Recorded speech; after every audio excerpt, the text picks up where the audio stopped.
Hello दोस्तों, very good morning. स्वागत है आप सभी का हमारे अपने चैनल ऑनलाइन स्टडी पॉइंट में। और आज है 31 अगस्त और आज हमारे देश में भारतीय पर्व रक्षाबंधन का त्यौहार मनाया जा रहा है, जो कि भाई बहन के प्रेम का प्रतीक है। दोस्तों, इस पर्व की आप सभी को बहुत बहुत शुभकामनाएं। और इस पर्व के अवसर पर मैं आप सभी लोगों के साथ दो लाइनें शेयर करना चाहूँगी। रंग बिरंगे मौसम में सावन की घटा छाई, खुशियों की सौगात लेकर बहन राखी बांधने आई। बहन के हाथों से सजेगी आज भाई की कलाई, हर भाई बहन को रक्षाबंधन की बधाई। तो दोस्तों, आप सभी को इस महापर्व की हार्दिक शुभकामनाएं और भगवान से प्रार्थना करते हैं कि आप सभी का प्यार ऐसे ही बना रहे और आपके भाई बहन हमेशा आपके साथ यूं ही मुस्कुराते रहें। चलिए शुरू करते हैं अपने आज के करंट अफेयर्स को। आज का पहला सवाल है, हाल ही में BWF विश्व चैंपियनशिप 2023 में पुरुष एकल खिताब जीतने वाले पहले थाई कौन बन गए हैं? तो दोस्तों, इसका सही जवाब है ऑप्शन बी, कुनलावुत विटिडर्सन। ठीक है, ये पहले थाई खिलाड़ी बन गए हैं जिन्होंने BWF विश्व चैंपियनशिप 2023 जीत लिया है। ये है वह थाई खिलाड़ी। ठीक है, थाईलैंड के कुनलावित विटिडर्सन विश्व चैंपियनशिप 2023 में पुरुष एकल खिताब जीतने वाले पहले थाई बन गए हैं।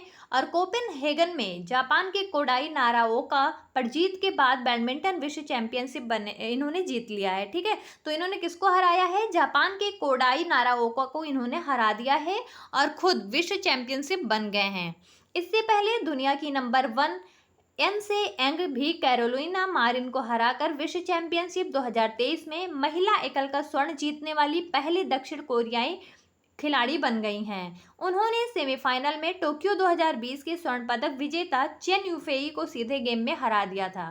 तो दोस्तों, ये हैं थाईलैंड के कुनलावुत विटिडर्सन। इन्हें आप लोग याद रखिएगा, ये पहले थाई खिलाड़ी बने हैं जिन्होंने BWF विश्व चैंपियनशिप 2023 में पुरुष एकल का खिताब जीत लिया। बात करें BWF की, तो इसका फुल फॉर्म होता है बैडमिंटन वर्ल्ड फेडरेशन। इसकी स्थापना हुई थी 1936 में और मुख्यालय है कोलालमपुर, मलेशिया में। इसके अध्यक्ष हैं पॉल एरिक होयर लॉर्सन। ठीक है, तो इतने फैक्ट्स को आप BWF के बारे में याद रखिएगा। खेल से संबंधित करंट अफेयर्स को देख लेते हैं, जो 2023 में काफ़ी चर्चा में रहे हैं। भारत के 82वें ग्रैंड मास्टर कौन बने हैं? तो यह बने हैं वी प्रणीत। IPL 2023 के ब्रांड एम्बेसडर कौन बने हैं? तो यह बन गए हैं रोहित शर्मा। महिला प्रीमियर लीग 2023 की विजेता कौन सी टीम बनी है? तो यह बनी है मुंबई इंडियंस। और डायमंड लीग 2023 के विजेता कौन बने हैं? नीरज चोपड़ा। दोस्तों, आप इन करंट अफेयर्स को याद रखिएगा क्योंकि खेल से संबंधित करंट अफेयर्स भी एग्जाम में पूछे जा रहे हैं। नेक्स्ट है, हाल ही में किस राज्य सरकार ने स्कूल हेतु ब्रेकफास्ट योजना का विस्तार किया है? इसका सही जवाब है ऑप्शन बी, तमिलनाडु राज्य ने। तमिलनाडु के मुख्यमंत्री MK स्टालिन ने थिरुक्कविलई में राज्य सरकार की ब्रेकफास्ट योजना के विस्तार का शुभारंभ कर दिया। इस योजना को राज्य भर के 31,000 सरकारी स्कूलों तक बढ़ा दिया गया है, जिससे 17 लाख छात्र लाभान्वित होंगे। प्रारंभ में यह योजना 1545 सरकारी स्कूलों में पढ़ने वाले कक्षा 1 से 5 के 1,14,095 छात्रों को पौष्टिक नाश्ता प्रदान करने हेतु तैयार की गई थी। और इस योजना के लिए 33.56 करोड़ रुपए की राशि भी आवंटित की गई थी। तो इसे आप लोग याद रखिएगा। ब्रेकफास्ट योजना का विस्तार कहाँ किया गया है? तो यह तमिलनाडु में किया गया है। जान लेते हैं तमिलनाडु के बारे में। इसका गठन हुआ था 26 जनवरी 1950 को, लेकिन इसकी सीमाएं कब खींची गई? तो यह खींची गई थी 14 जनवरी 1969 को। यहाँ के राज्यपाल हैं रविंद्र नारायण रवि, मुख्यमंत्री हैं MK स्टालिन और विधानसभा सीटें हैं यहाँ से 235 और राज्यसभा सीटें हैं 18। लोकसभा सीटें यहाँ से कितनी हैं? तो यह है 39। तो इन तथ्यों को भी आप साथ साथ में रिवीजन करते रहिए। देख लेते हैं 2023 में लॉन्च की गई कुछ प्रमुख योजनाओं को और उनसे जुड़े राज्यों के नाम को। मुख्यमंत्री ग्राम साड़ी योजना कहाँ लॉन्च की गई है? झारखंड में। प्लास्टिक दो सोनालो योजना कहाँ लॉन्च की गई है? जम्मू कश्मीर में। लाडली बहना योजना कहाँ लॉन्च की गई है? तो मध्य प्रदेश में लॉन्च की गई है। नारी का नमन योजना किस राज्य से संबंधित है? तो यह हिमाचल प्रदेश राज्य से संबंधित है। दोस्तों, इन योजनाओं को बार बार आप लोग पढ़ते रहिए, ये एग्जाम के लिए बहुत ही ज़्यादा इंपॉर्टेंट होते हैं। नेक्स्ट है, हाल ही में लघु सिंचाई योजनाओं में कौन सा राज्य पहले स्थान पर रहा है? इसका सही जवाब है ऑप्शन बी, उत्तर प्रदेश। उत्तर प्रदेश लघु सिंचाई योजनाओं में पहले स्थान पर आ गया है, जबकि दूसरे स्थान पर महाराष्ट्र रहा है।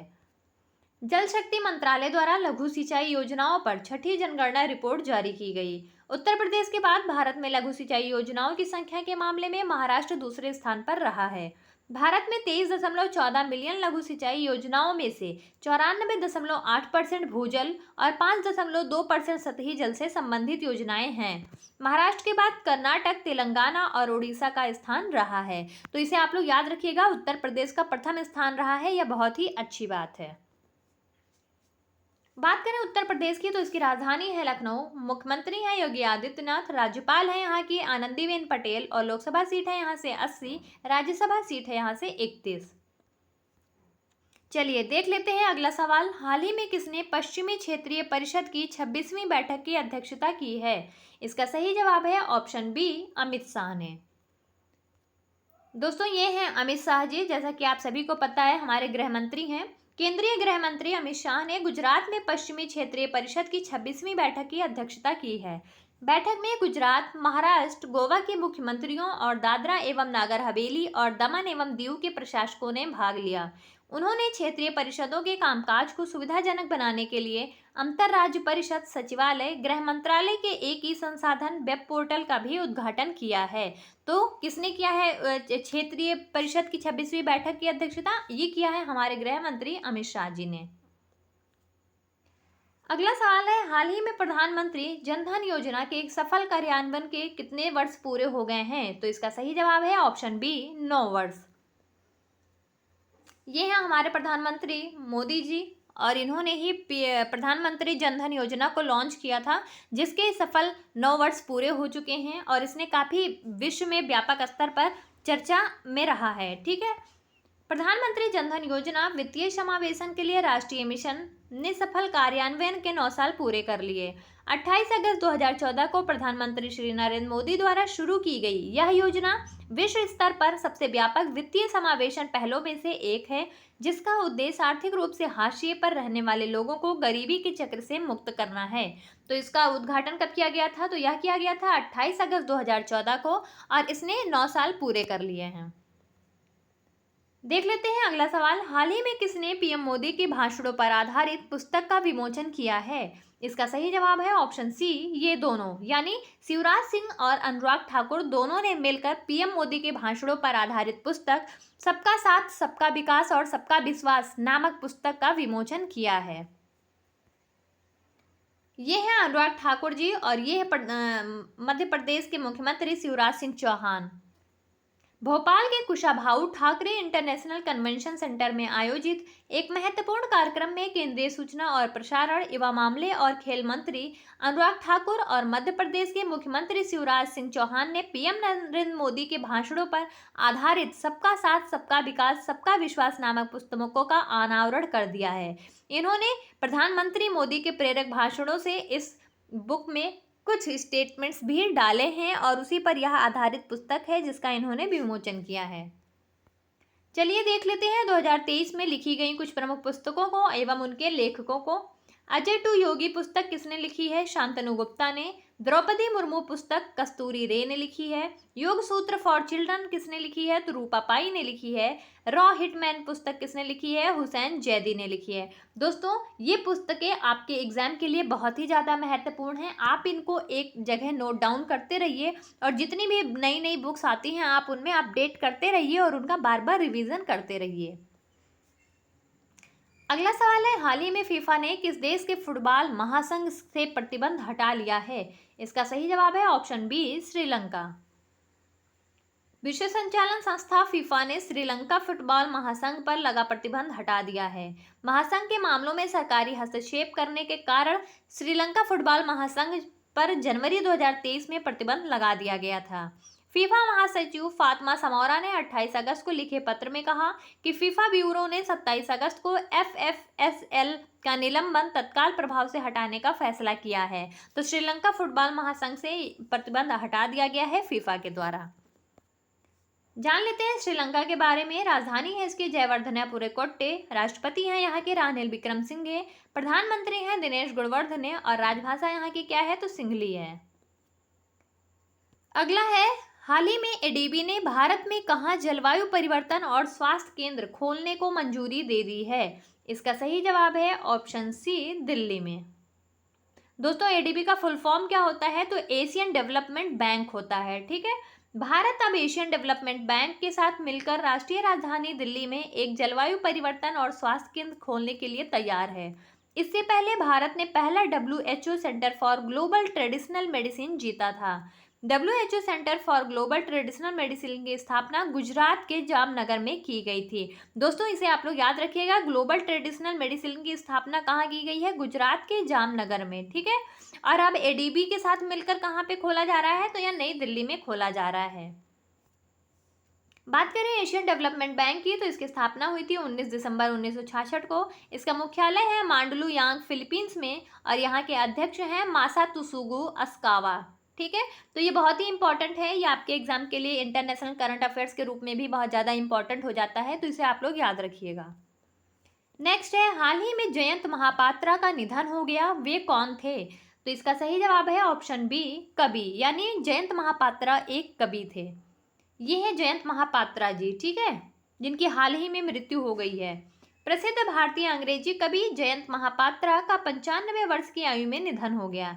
22 अक्टूबर 1928 को कटक ओडिशा भारत में जन्मे महापात्रा की साहित्यिक यात्रा 50 वर्षों से अधिक समय तक चली, जिसके दौरान उन्होंने अपने लेखन से एक स्थायी प्रभाव डाला है। उन्होंने अपनी शिक्षा कटक के रेवनेशा कॉलेज और बाद में दिल्ली विश्वविद्यालय से ग्रहण की थी। तो इन्हें याद रखिएगा आप लोग, ये कौन थे? जयंत महापात्रा बहुत ही फेमस हस्ती थे। तो इनके बारे में पूछा जा सकता है कि ये किस क्षेत्र से बिलोंग करते थे, ठीक है। तो यह एक कवि थे, इनका प्रोफेशन क्या था? ये एक कवि थे। आज का आखिरी सवाल है, धौलपुर करौली किस भारतीय राज्य का हाल ही में स्वीकृत बाघ अभ्यारण्य बन गया है? इसका सही जवाब है ऑप्शन डी, राजस्थान में। दोस्तों जैसा कि पहले भी मैंने आपको बताया था कि यह राजस्थान का 5वां बाघ अभ्यारण्य बन गया है, ठीक है, और भारत का 54वां बाघ अभ्यारण्य बन गया है। तो धौलपुर करौली कहाँ स्थित है? यह राजस्थान में स्थित है। केंद्रीय पर्यावरण, वन एवं जलवायु परिवर्तन मंत्रालय ने धौलपुर करौली में राजस्थान के 5वें टाइगर रिजर्व को अंतिम मंजूरी अभ्यारण्य है। मंत्रालय ने राजस्थान में कुंभलगढ़ को बाघ अभ्यारण्य घोषित करने को भी सैद्धांतिक मंजूरी दे दी है। राजस्थान में अन्य 4 बाघ अभ्यारण्य कौन कौन से हैं? तो वहाँ है Ranthambore tiger reserve, Sariska tiger reserve, Mukundra hills tiger reserve और रामगढ़ बिजधारी टाइगर रिजर्व। तो इसे आप लोग याद रखिएगा, धौलपुर करौली राजस्थान में स्थित 5वां टाइगर रिजर्व बन गया है। जान लेते हैं राजस्थान के बारे में। इसकी राजधानी है जयपुर, मुख्यमंत्री हैं अशोक गहलोत, राज्यपाल हैं कलराज मिश्र, और लोकसभा सीट है यहाँ से 25 और राज्यसभा सीट है यहाँ से 10। दोस्तों चलिए देख लेते हैं अब 30 अगस्त के ऑलराउंडर रिवीजन को फटाफट, और इसके बाद हम देखेंगे अपने आज के प्रश्न को। हाल ही में कौन सा देश पहले कर्नाटक कल्चरल फेस्टिवल की मेजबानी कर रहा है? तो यह कर रहा है श्रीलंका। भारत में राष्ट्रीय खेल दिवस प्रतिवर्ष कब मनाया जाता है? तो दोस्तों मनाया जाता है यह 29 अगस्त को। मैंने आपको बताया था कि यह किस अवसर पर मनाया जाता है, तो यह हॉकी खिलाड़ी मेजर ध्यानचंद के जन्म दिवस के अवसर पर 29 अगस्त को राष्ट्रीय खेल दिवस मनाया जाता है, ठीक है। और मेजर ध्यानचंद को क्या कहा जाता था? इन्हें हॉकी का जादूगर टाइटल से भी पुकारा जाता था। तो इन तथ्यों को आप लोग याद रखिएगा। हाल ही में भारत की पहली अंतरिक्ष आधारित वेधशाला लॉन्च करने के लिए तैयार है, उसे क्या नाम दिया गया है? आदित्य L1। हाल ही में 2024 में G20 की मेजबानी कौन सा देश करेगा? ब्राजील। हाल ही में किसने CSP के माध्यम से सामाजिक सुरक्षा योजनाओं के लिए अभिनव आधार आधारित नामांकन की शुरुआत की है? SBI बैंक ने। हाल ही में किसने विश्व की पहली एथेनॉल से चलने वाली कार का अनावरण किया है? नितिन गडकरी। हाल ही में किसने वैश्विक पर्यावरण सुविधा की 7वीं असेंबली की मेजबानी की है? कनाडा देश ने। हाल ही में किसने आउटलुक ग्रुप की कॉफी टेबल पुस्तक सिख और मोदी का विमोचन किया है? तो यह किया है JP नड्डा ने। शेल इंडिया ने किसे अपना नया चेयरपर्सन नियुक्त किया है? मानसी मदन त्रिपाठी को नियुक्त किया गया है शेल इंडिया के द्वारा अपना नया चेयरपर्सन। दोस्तों आप लोग बताइएगा कि शेल इंडिया कहाँ की कंपनी है, ठीक है, और यह किस चीज़ से संबंधित है? आप लोग अपना सही जवाब कमेंट सेक्शन में भेजते रहिए। राज्यसभा के सभापति जगदीप धनखड़ ने किसे गृह मामलों संबंधी स्थायी समिति का सदस्य मनोनीत किया है? तो यह मनोनीत किया है कांग्रेस के पी चिदम्बरम को, ठीक है। तो दोस्तों ये थे हमारे 30 अगस्त के ऑलराउंडर रिवीजन, और अब देख लेते हैं आज के प्रश्न को। शेल इंडिया ने किसे अपना नया चेयरपर्सन नियुक्त किया है? ऑप्शन दिए गए हैं, आप अपना सही जवाब कमेंट सेक्शन में देते रहें, और अगर आपको हमारी वीडियोस अच्छी लगी हो तो प्लीज़ ज़्यादा से ज़्यादा लाइक करें, शेयर करें और हमारे चैनल को सब्सक्राइब करते रहें। दोस्तों आज के लिए बस इतना ही। आप सभी का बहुत बहुत धन्यवाद। आप सभी का दिन शुभ हो और आप सभी को फिर से एक बार रक्षाबंधन के पर्व की हार्दिक शुभकामनाएं।